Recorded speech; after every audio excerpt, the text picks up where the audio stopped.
You think your wife can hear you? No. You're going to die.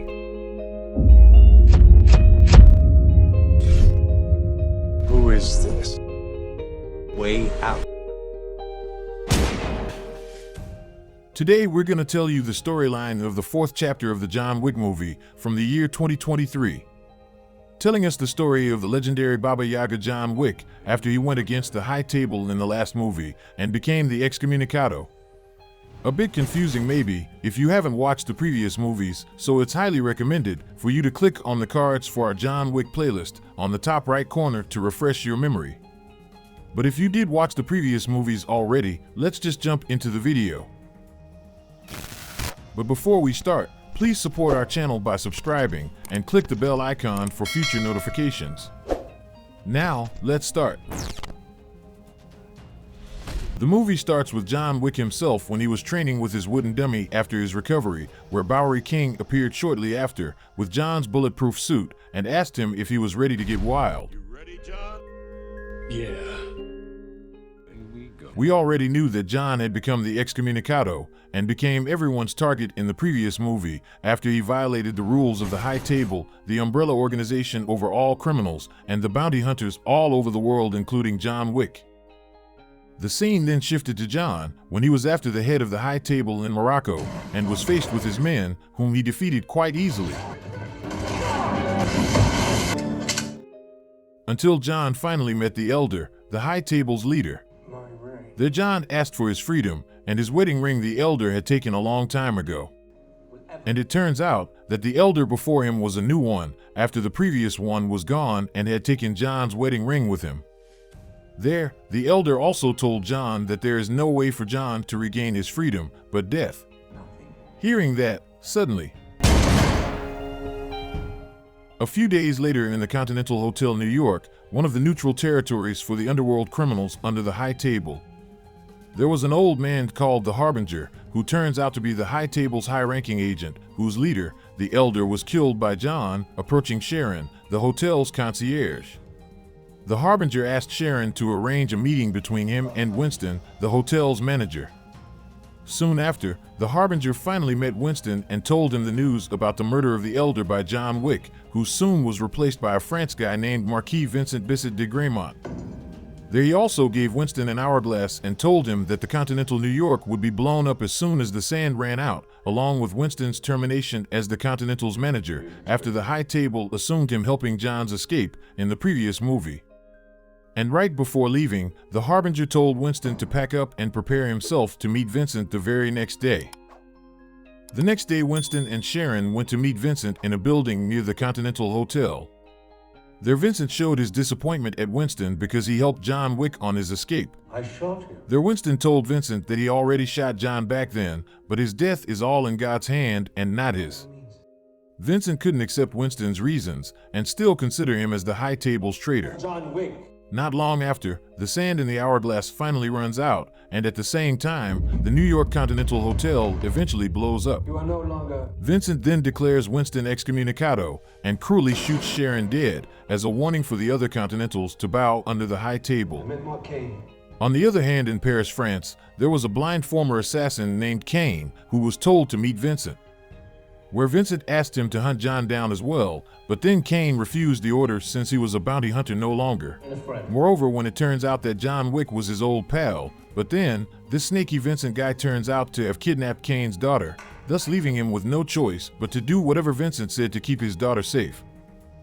The scene then shifted again to Osaka, Japan, where there was a bounty hunter called Mr. Nobody when he was about to check into the Osaka Continental Hotel. The concierge told him to not bring his dog inside, but then he told the concierge that his Belgian Malinois was his partner and they couldn't be separated. On the other hand, there was the Osaka Continental's manager named Koji, who was about to meet someone on the roof, who turns out to be John Wick, who was hiding for a few days there already. Koji and John were best friends for a long time, and John was just like a brother to him. Koji was there to tell John about the blowing up of the New York Continental Hotel. Hearing that, John immediately worried and asked Koji about Winston. Their Koji told him that Winston was fine, but sadly Sharon was shot dead by Vincent. Their Koji told him to keep hiding because Vincent might also check on Osaka Continental to look for him. Sure enough, Vincent's right-hand man named Chitty was already there with his hit squad to look for John. Akira, the concierge who was also Koji's daughter, then immediately reported the condition to her father. Hearing that, Koji then rushes downstairs telling the high table agents that John Wick wasn't there to deceive them, but right then, Kane the blind assassin suddenly appeared and apologized to Koji for leaking John's whereabouts to the high table. And it turns out that Kane and Koji were also best friends, and their Koji finally ordered all his men to fight against the high table's agents. ¡Mátenlos a todos!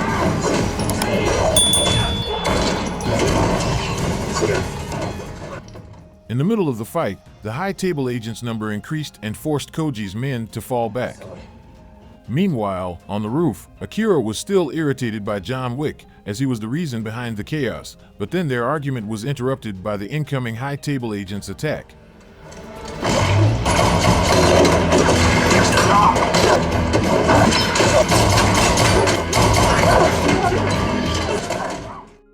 While Kane the blind man also fights Koji's men so swiftly, just like the legendary master Hitman. On the other hand, John was kept wilding until he was finally able to help the cornered Koji and Akira. Their Koji then told John to take the train to leave the city, and as soon as they parted to save themselves, John was suddenly blocked by some of Vincent's men and led them to a fight. After he managed to defeat them, he finally faced his old friend Kane, and you guessed it, a fierce fight occurred.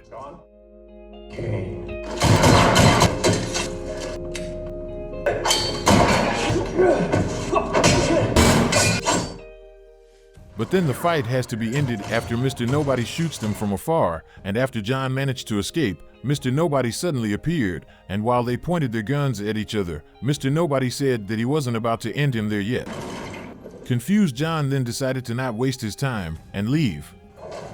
Back to wounded Koji and Akira, who were suddenly stopped by Kane, asking Koji to tell him where John went to, and will let them go after. Tell me where John is. But then Koji refused to tell Kane anything, to not vain his effort on saving John. This led them to a fight. I don't want to do this. But there, wounded Koji was like a piece of cake for Kane to finish. Watching her father's death, Akira was about to fight at first, but then Kane stopped her, saying that it was impossible for her to win against him in that condition. Kane then told Akira to leave before the high table agents came. The scene then shifted to John Wick, who had just entered a train. But then soon after, Akira also entered the train, and there she told John that her father had just died to protect John. Hearing that, John was terribly sorry and promised to end them all for her, and they finally parted. Goodbye. The next day, John was already in New York to meet Winston. There he showed Winston a pin from one of his attackers in Osaka. Winston then said that Vincent was the mastermind behind the attack against John, where Vincent was entrusted to hunt John and was given the same authority as the elder. John then asks Winston about Vincent's whereabouts, saying that he wants to end him immediately. Winston then told him that Vincent was currently in Paris. But then right before John left, Winston said that John's hunt was useless because even after he easily murdered Vincent, there would be a lot of his replacements ready to hunt John again. There Winston suggested John use the high table's own rules against them and end it all the old way, with a one-on-one duel against Vincent, which will guarantee John's freedom. But John then denied it, saying that the duel was only possible for them with family under the high table, while John had none.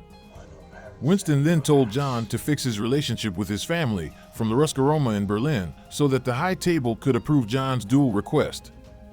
There Winston also said that he was ready to become John's second. Long story short, John finally arrived at the Roscaroma church in Berlin. Inside, he was told to submit all his weapons, but when he asked the priest about the current leader of the church, John was suddenly blasted with a shotgun. Shortly after, John finally awakens with a noose around his neck. It turns out that the Roscaroma leader was killed soon after John murdered the elder and was recently replaced by John's adoptive sister named Katia. There John said that they have the same enemy and it would be better if they worked together. John also explained to Katia that he was there to have them issue a duel against Vincent and offer John as their proxy. Hearing that, Katia as the new leader there agreed, but with one condition where John has to eliminate a mob boss named Killer, the guy who killed her father under Vincent's order. Long story short, John finally arrived at Killer's place, followed by Kane, who was still after John. John was curious and asked Kane why he was so ambitious in hunting him. Their Kane told John that it was nothing personal, but it was all because his daughter was held hostage by Vincent. Not long after, Mr. Nobody also arrived there with his dog, and it turns out that he was also after John due to his $25 million bounty. Killer then gathered them for a card game where the winner was free to choose who to kill first. But then John blatantly said that he was there to kill Killer and suddenly attacked him. It turns out that Kane and Mr. Nobody were there, not to kill John, but to help him because they were on the same page with John about ending the mess with the duel.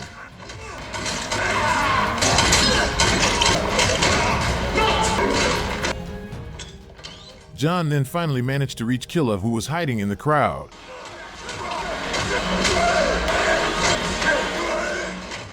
John was overwhelmed at first, until he was finally able to turn the table and killed Killer there.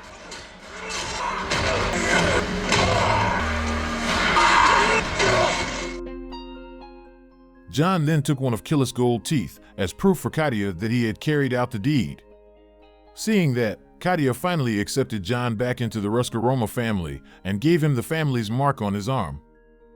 The next day, Winston went to Vincent's place with the duel issued by the Ruscaroma family.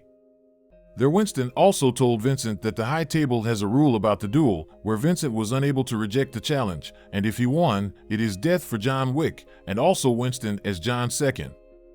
But if he loses, the High Table has to revoke his and John's excommunicado status, reinstate him as the New York Continental's manager, and for the High Table to bear all of the Continental Hotel's rebuilding cost. Hearing that, Vincent was forced to agree with Winston's conditions and accepted the duel. He then invited Winston and John Wick to a meeting with the High Table's emissary to talk about the duel's rules further the next morning. The next day, John and Winston finally attend the meeting with the Harbinger as the High Table emissary, where John immediately shows the Harbinger his family mark on his arm as proof that he is part of the Ruscaroma family. There was also Kane the blind assassin as Vincent's second. They started the discussion by declaring the Harbinger as the duel instructor and setting the duel parameters. The duel was to take place with dueling pistols on the following sunrise at Sacré-Cœur Church. The duel consists of 3 rounds, with 3 different distances between them. Hearing that, Vincent then cowardly passed the duel to Kane, his second. And they all finally agreed upon the duel between John and Kane. The Harbinger also informs John that both he and Winston will be executed if he fails to appear on time. Vincent seems worried whether Kane would be able to defeat John, and he comes up with another sneaky plan and increases John's bounty to $26 million for anyone who can kill John that night. Golden oldie, Mr. Wick. And sure enough, the bounty announcement made all the bounty hunters interested and immediately prepared themselves to hunt John down.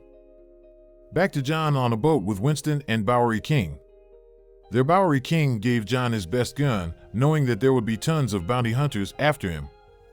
John finally went off the boat to go to the Sacré-Cœur, and right before he left, he told Winston and Bowery King to put the words, "loving husband," on his tombstone if he died. After a few steps away from the boat, it turns out that John was already awaited by the bounty hunters, which and of course, led him to a fierce fight.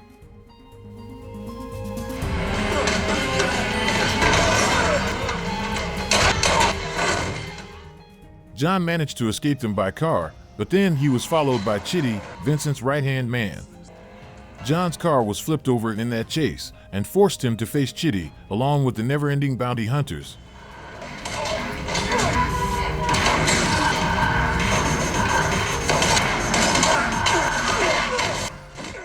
At the same time, Mr. Nobody suddenly appeared and helped John.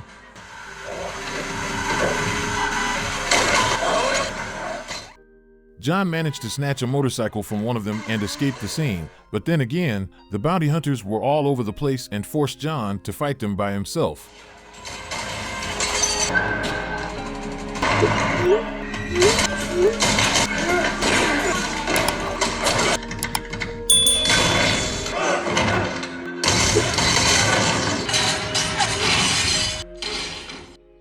Long story short, John finally managed to reach the stairs to the sacre. But he needs to go through 220 stair steps to get to the duel place. Just after a few steps, again, he was blocked by the bounty hunters, which led him to another fight. On the other hand, at the duel place, Winston was worried about John because he only got 15 minutes left. Back to John after he managed to wipe off dozens of the bounty hunters and was about to reach the duel place. Suddenly he was stopped again by Chitty, who threw John far down. Soon after, John was approached by Kane, who was on his way to the duel place. Hearing John's exhausted breath, as a best friend, Kane then decided to help John and fight their way to the duel place.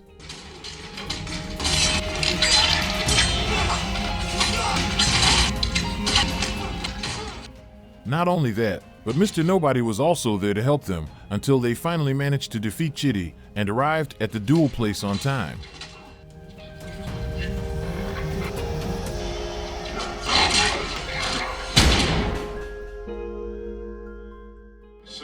The Harbinger then immediately started the duel, where John and Kane managed to wound each other's arms in the first round. They were then instructed to take 10 steps closer to each other for the second round. Here Kane managed to shoot John's shoulder, while Kane himself was hit in his stomach. They then took another 5 steps closer to each other for the third and final round.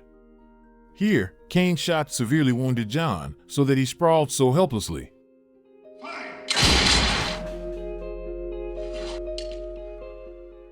Seeing that, Vincent thought that John was defeated. He immediately grabbed Kane's pistol, saying that Kane is now free, as well as his daughter. Vincent then pointed the pistol at John to finish him there. But then Winston cut in, saying that John hadn't shot his last shot there. Asshole, he didn't shoot. And suddenly, the Harbinger then declared John as the winner, revoked John and Winston's excommunicado status, reinstated Winston as the New York Continental's manager, and guaranteed all of the Continental Hotel's rebuilding cost. After it all ends, John then asked Winston to take him home. But then John suddenly staggers due to his severe wounds and flashes back to his memories with his beloved wife.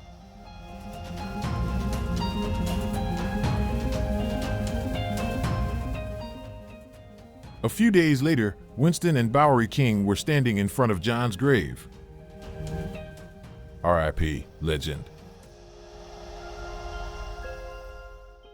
On the other hand, Kane is finally able to reunite with his daughter.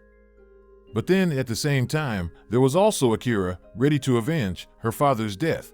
And the movie, finally, ended. What do you think of the movie? Drop your thoughts in the comments section below. And don't forget to hit like, subscribe, and ring the bell icon so you wouldn't miss our future recaps. And if you have any movie you want us to recap, please do tell us in the comments section as well. And until next time.